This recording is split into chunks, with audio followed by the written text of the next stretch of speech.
I've got to be honest, this is kind of a boring weapon. Design-wise, it's ugly. A couple of rectangles overlapped, like a gun drawn by a child. And yet, for some reason, it's quite popular. The GLOCK, a polymer-framed pistol hailing from Austria, and perhaps the most successful of the Wonder Nines. So, how did an obscure Austrian plastic manufacturer have such an impact on the arms industry? What was so special about GLOCK's design? And are they really invisible to X-rays?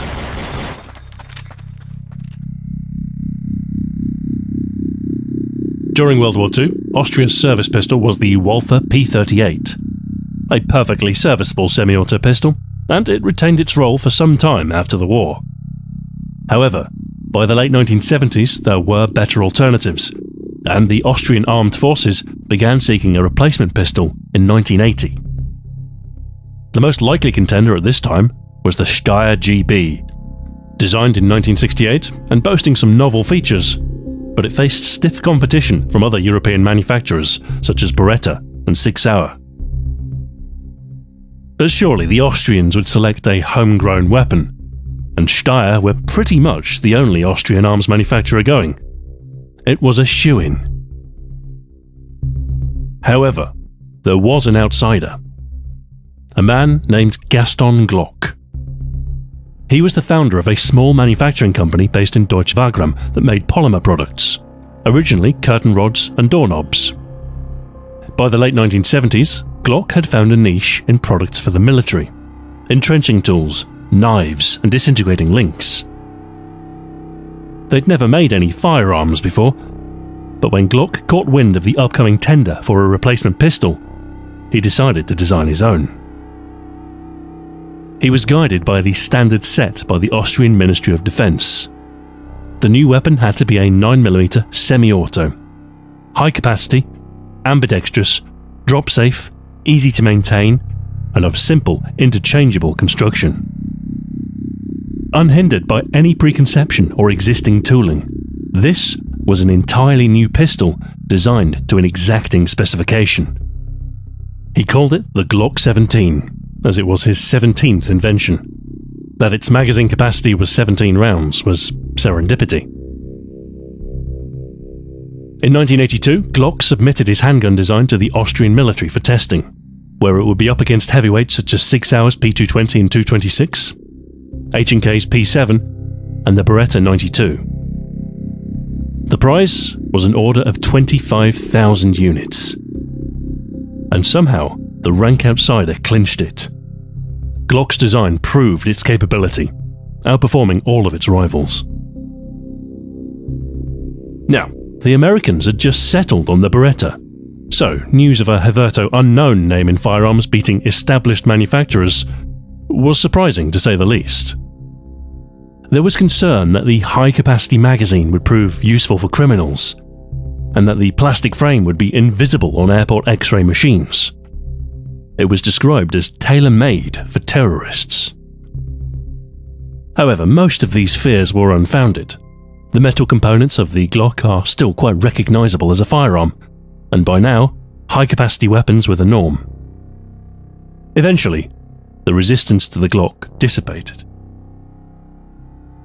After all, you can't keep a good design down, and more police and military forces realized the Glock's potential, with the weapon seeing rapid adoption throughout the 1990s.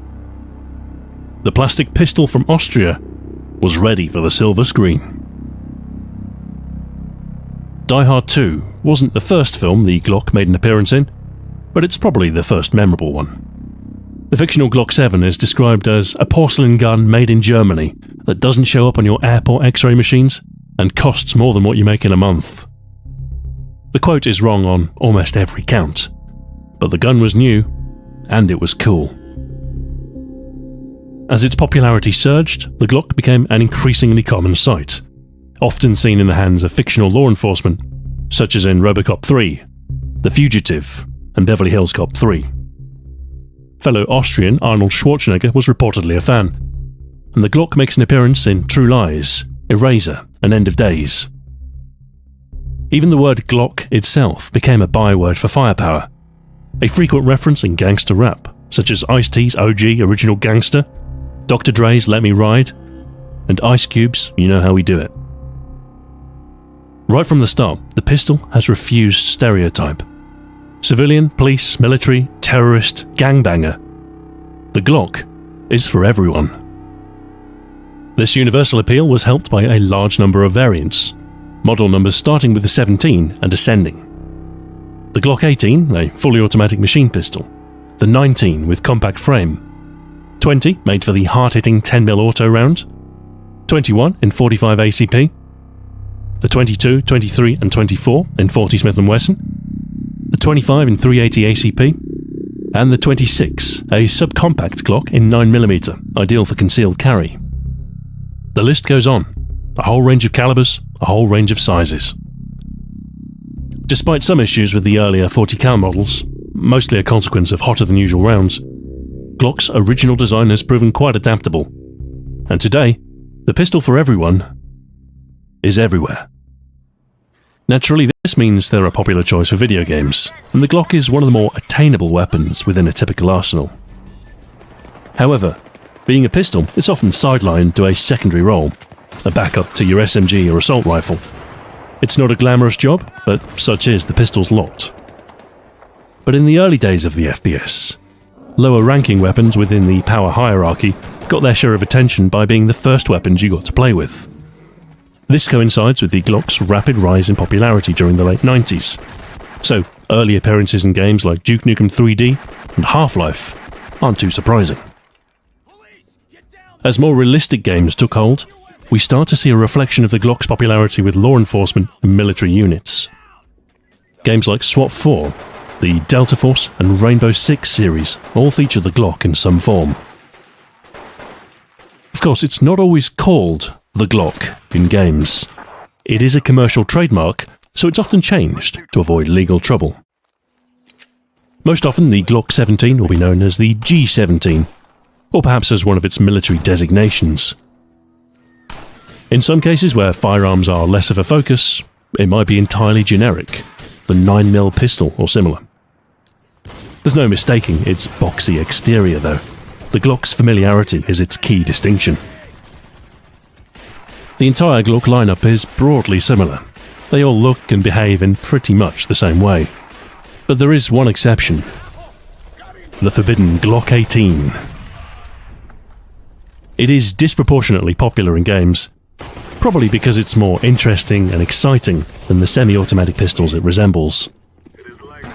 In gameplay terms, it fills an interesting role that not many other recognizable weapons can. A pocket-sized auto, seldom controllable, but always quite good fun.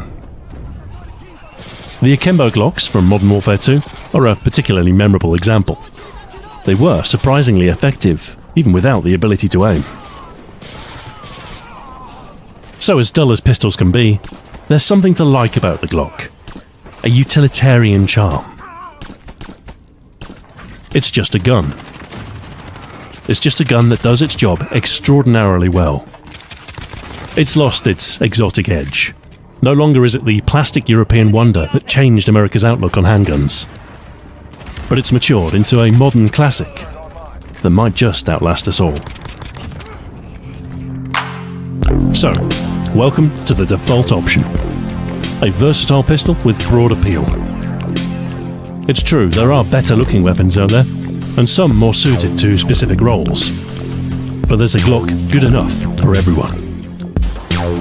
Besides, sometimes ugly is beautiful, and sometimes boring is exactly what you need. The Glock. Neutral. Universal. Perfect.